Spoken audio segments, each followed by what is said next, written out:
Ai đi nữa, miệng ai đi nữa. Ok, nó là nó. Nhận rồi lâu xin nữa.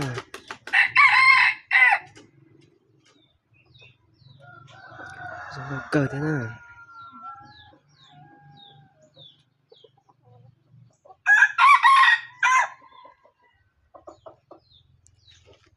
Sẽ cho tụi nó sợ.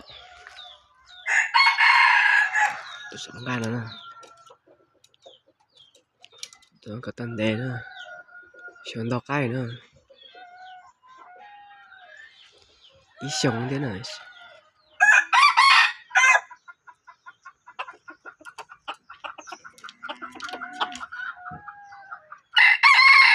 Quay nó thế nào. Nó tập clip đó sao.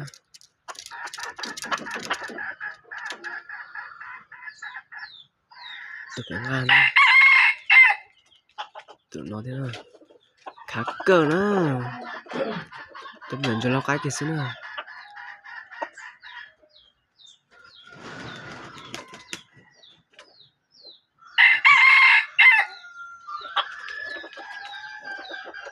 Tụi nó thế nào. Sẽ tụi nó. Này. Ý lo xin nữa. Tụi nó quay nó. Nhận cho nó cái sao.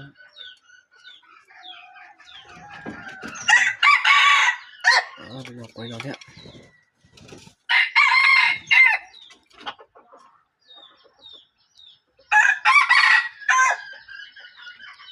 Nó từng khẩu á.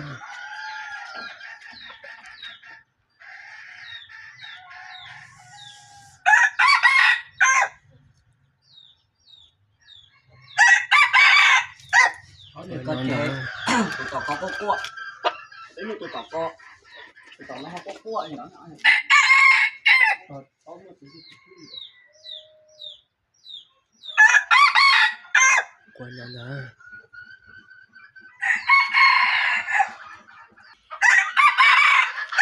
nó phải được có được thế cái nó có tộc của nó mà còn thế luôn nè.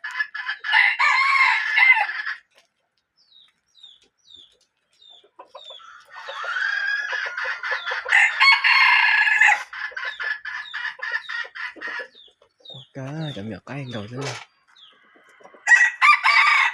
Có tên để giỏi nó lại.